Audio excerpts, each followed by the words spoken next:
all of us here. Today we'll discuss about surface tension. क्या है surface tension?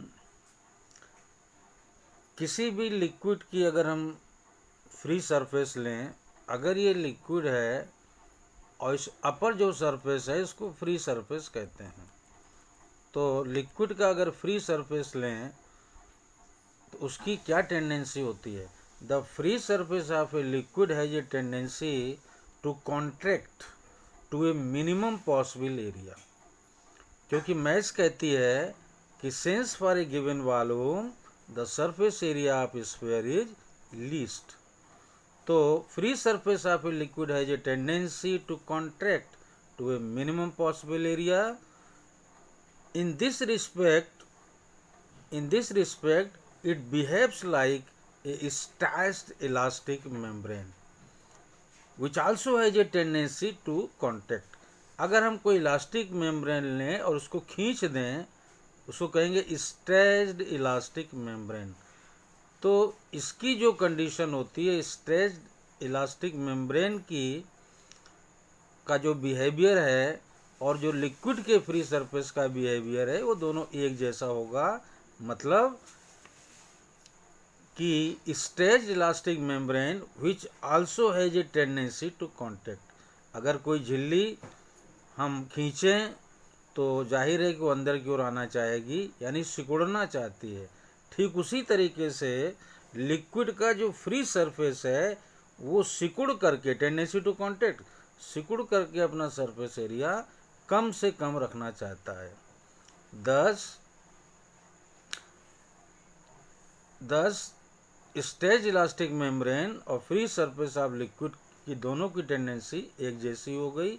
दस a liquid surface is always in a state of tension and this tension in the surface is known as surface tension.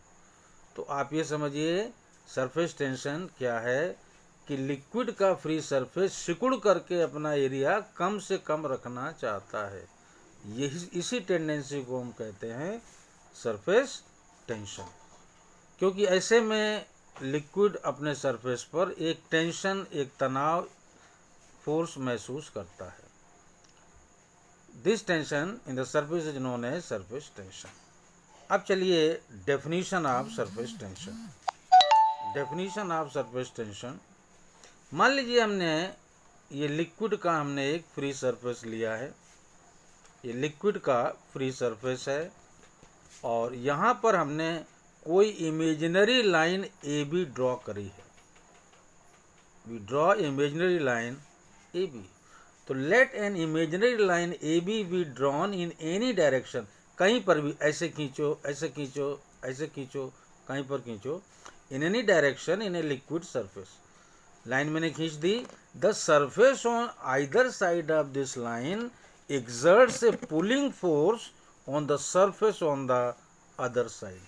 ये pulling force लगता है एक side की, surface on either side of this line exerts a pulling force on the surface on the other side। तो इधर force लगेगा और इधर फोर्स लगेगा। ये फोर्स कैसा होता है? This force lies in the plane of the surface.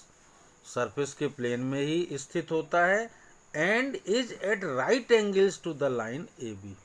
जो भी लाइन आपने ड्रॉ करी है उसके राइट परपेंडिकुलर होगा, राइट एंगल होगा।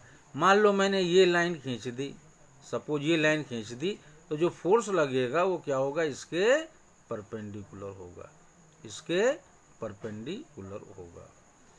तो इस प्लेन में होगा और कोई भी लाइन, ये लाइन ड्रॉ कर ली या मान लो हमने ये लाइन ड्रॉ कर ली, तो फोर्स इसके परपेंडिकुलरली लगता है। If capital F is the total force acting on either side of the line A B, एक तरफ लाइन, इमेजिनरी लाइन के एक तरफ मान लो फोर्स एफ है, टोटल फोर्स एफ है on either side of the line A B of length L. ये जो लेंथ है इस लाइन की ए बी वो एल है। तो F is the total force acting on the either side of the line AB of length L, then the surface tension T is given as F upon L। surface tension T हो गया force upon length। ये definition इस तरह दी जाती है, यानी if L is equal to 1 then T is equal to F, यानी यूनिट लेंथ पर लगने वाला फोर्स कहलाता है सरफेस टेंशन। एक बार फिर बोले हम कि यूनिट लेंथ पर लगने वाला फोर्स कहलाता है surface tension. Hence the surface tension of a liquid is defined as the force per unit length in the plane of the liquid surface acting at right angles on either side of an imaginary line drawn in that surface. Once again, it is the force per unit length in the plane of the liquid surface acting at right angles on either side of an imaginary line drawn in that surface. Now, unit of surface tension is Newton upon meter. And dimensional formula क्या होगा, force का हो गया MLT minus 2 upon L, LL cut गया तो MT minus 2। This is the dimensional formula of surface tension. और एक और बात, the value of surface tension decreases with rise in temperature, यानी सरफेस टेंशन T कम होता जाता है टेम्परेचर बढ़ने के साथ, और कम होते होते and becomes zero eight critical temperature, और क्रिटिकल टेम्परेचर पर सरफेस टेंशन जीरो हो जाता है।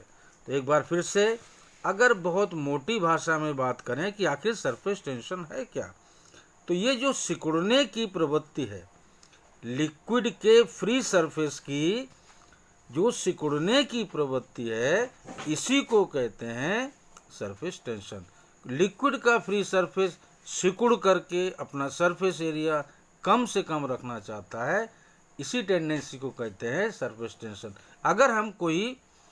अगर हम छोटी सी बूंद लें तो बूंद गोल क्यों होती है, गोल इसलिए होती है क्योंकि लिक्विड का जो फ्री सरफेस है सिकुड़ना चाहता है, और सिकुड़ करके अपना सरफेस एरिया कम से कम रखना चाहता है, और कम से कम सरफेस एरिया किसी गोले का होता है, इसीलिए बूंदें गोल गोल होती हैं।